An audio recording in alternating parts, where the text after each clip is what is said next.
उत्तर प्रदेश के मुख्यमंत्री योगी आदित्यनाथ की, जिन्होंने आज विपक्ष पर गंभीर आरोप लगाए हैं। योगी आदित्यनाथ का कहना है कि मंदिरों को बदनाम करने की साजिश विपक्ष रच रहा है। ये वो लोग हैं जो राम मंदिर की चंदा चोरी पर तो इतना हल्ला करते हैं, लेकिन वक्फ की चोरी पर चुप क्यों है। उन्होंने कहा कि यह विपक्ष वही है जो वक्फ की चोरी पर फेविकॉल लगाकर अपना मुंह सिल कर बैठा है, लेकिन ये चंदा चोरी पर इतना हल्ला करते हैं। आज आपको योगी का ये पूरा हमला दिखाऊंगी, लेकिन इससे पहले आपको ये बता दूं कि कैसे ट्रस्ट के महासचिव रहे चंपत राय ने आज अपनी चुप्पी तोड़ी एक चिट्ठी के माध्यम से।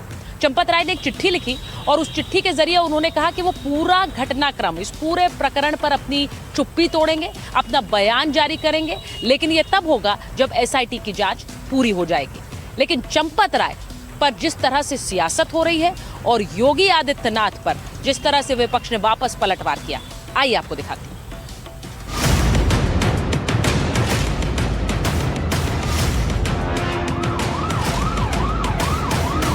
बाबरी का गुलामी ढांचा देखना चाहते थे, आज आप सबके पुरुषार्थ से वहां भगवान राम का दुनिया का सबसे बड़ा मंदिर खड़ा है।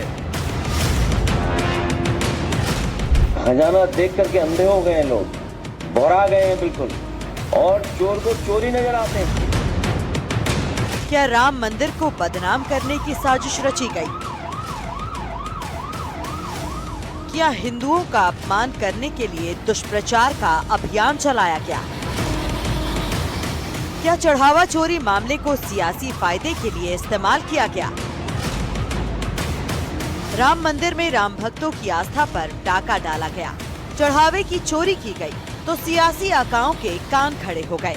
चढ़ावा चोरी के बहाने पूरे देश में राम नाम का शोर होने लगा, लेकिन इस शोर के पीछे सियासत पर जोर दिया जा रहा था। बात मंदिर और आस्था से निकलकर आरोपों तक पहुंच गई। तमाम सवाल खड़े किए जाने लगे। दान के साथ साथ लोगों की आस्था को लूटने का आरोप लगाया जाने लगा। अनिल मिश्रा और चंपत राय इशू नहीं है। इशू ये है कि राम के नाम के ऊपर चंदा चोरी, जो राम के नाम के ऊपर लोग आस्था के साथ पैसा दे के आ रहे हैं, उसमें चोरी हुई है। और जो रिपोर्ट इनकी कह रही है कि 27 अप्रैल से 6 जून के बीच केवल 1 महीने सवा महीने के अरसे में 70 बार, मतलब 70 दिन नहीं है टोटल, जिसमें 70 बार चोरी हो रही है, तो 4 साल में कितना हुआ होगा उसका अंदाजा आप खुद लगा सकते हो। मैं और मेरे जैसे करोड़ों राम भक्त निराश और हताश होंगे। कैसी जांच जिसमें एक दोषी प्रेस कॉन्फ्रेंस कर रहा है। अगर कोष में हेरा फेरी हुई, डकैती हुई, बरामदगी हुई, तो कोषाध्यक्ष जिम्मेदार नहीं। वो किसके लिए रो रहा है? जो मुख्य अभियुक्त, जो मंदिर के लूटने का सबसे बड़ा जिम्मेदार चंपत राय। देखिए, कार्यकारी इनके नियुक्ति से इनको मेरी मांग है कि तत्काल इस ट्रस्ट को भंग किया जाए। बड़ी मछली में चंपत राय बंसल हैं, अनिल मिश्रा हैं, गोविंद गिरी हैं, गोपाल राव हैं, इनको गिरफ्तार करके जेल भेजा जाए, तब प्रकरण समझ में आएगा ना। और वो इनको तत्काल भेजा, क्योंकि इनके रहते भगवान के दरबार में इतनी जबरदस्त तरीके से वहां पर चोरी हुई है, चढ़ावा की चोरी हुई है, जमीन की चोरी, कंस्ट्रक्शन में चोरी हुई है। ऐसे लोगों पर कार्रवाई होनी चाहिए। कांग्रेस बात तो चढ़ावा चोरी की कर रही है, लेकिन निशाने पर बीजेपी और आरएसएस है।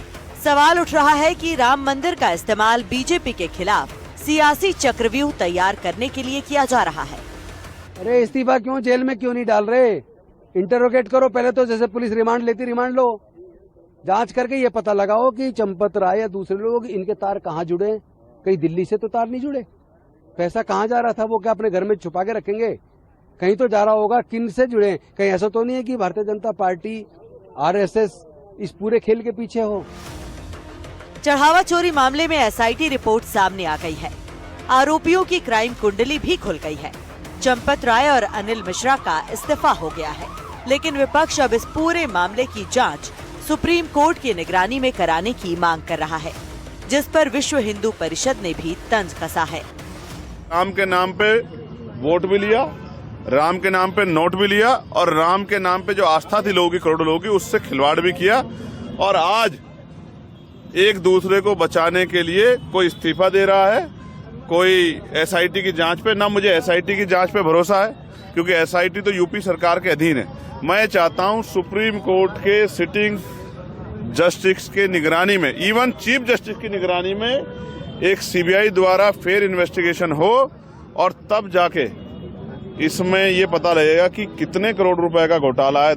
इतनी बड़ी डकैती, और डकैती जब पड़ती थी गांव में, हम लोग तो गांव लोग हैं, तो 2-4 घर लूटते थे डकैत, लेकिन इसमें तो करोड़ों करोड़ों लोगों के आस्था पर डकैती है। 1 महीना हो रहा, मांग किया था, हम तो लगातार मांग कर रहे हैं, उनके द्वारा एक टीम गठित की जाए और उस टीम के द्वारा जांच की जाए। उनको सुप्रीम कोर्ट के पास जाना होगा ना। अगर वो केवल मीडिया को कहेंगे कि सुप्रीम कोर्ट जांच करे, तो आप तो उसको मीडिया तो अपॉइंट नहीं कर सकता। इसलिए वो सुप्रीम कोर्ट में पिटीशन फाइल करें, करवा लें। वैसे कुछ और लोगों ने सुप्रीम कोर्ट में पिटीशन किया है और ये मांग की है कि सुप्रीम कोर्ट का कोई जज मॉनिटर करे। विपक्ष भले ही अब हाई लेवल जांच की मांग कर रहा हो, लेकिन विपक्ष की इसी मांग पर यूपी के सीएम योगी आदित्यनाथ ने 2 टूक जवाब दिया है। दावा किया कि एसआईटी की जांच में दूध का दूध और पानी का पानी हुआ है। अयोध्या में श्री राम जन्मभूमि तीर्थ क्षेत्र न्यास ने उत्तर प्रदेश सरकार से एसआईटी के गठन की बात की थी और मैंने कहा था एसआईटी दूध का दूध और पानी का पानी करके रहेगी। प्रारंभिक रिपोर्ट के आधार पर ट्रस्ट ने कार्रवाई करते हुए एफआईआर दर्ज कराई। एफआईआर के आधार पर जिनके खिलाफ साक्ष्य थे उसके आधार पर कार्रवाई भी हुई। कहते हैं कि सियासत में जो होता है वो दिखता नहीं और जो दिखता है वो होता नहीं। यही वजह है कि जब कांग्रेस और समाजवादी पार्टी ने चढ़ावा चोरी के बहाने घेरने की कोशिश की, तो सीएम योगी ने भी उनको उनका इतिहास याद दिला दिया। उनसे पूछना चाहिए वे जब तुम्हारी सरकार थी तब तुम राम भक्तों पर गोली चलाते थे। कांग्रेस सुप्रीम कोर्ट में तक बोलती थी कि राम तो हुए ही नहीं, लेकिन मैं कहता हूं वक्फ के नाम पर समाजवादी पार्टी और कांग्रेस के लोगों के मुंह पे फेविकोल क्यों लग जाता है। और इसीलिए मुझे देख के लगता है अब तो इन सपाइयों से, इन कांग्रेसियों से गिरगिट भी शर्मा रहा होगा कि भाई देखो कम से कम एक नई प्रजाति आ गई है कि जो हमसे तेजी के साथ रंग बदलती है। सीएम योगी साफ साफ विपक्ष के बदले रुख पर सवाल खड़े कर रहे हैं। राम मंदिर में चढ़ावा चोरी मामले पर हो रही सियासत के पीछे मंशा पर सवाल उठा रहे हैं। सवाल उठ रहा है कि क्या राम नाम का शोर सियासत के लिए किया जा रहा है? क्या आस्था को राजनीति से जोड़कर मंदिरों को बदनाम करने की साजिश हो रही है? क्या चढ़ावा चोरी की आड़ में सियासत कर करोड़ों हिंदुओं की आस्था को ठेस पहुंचाई जा रही है? Bureau report, NDTV, India.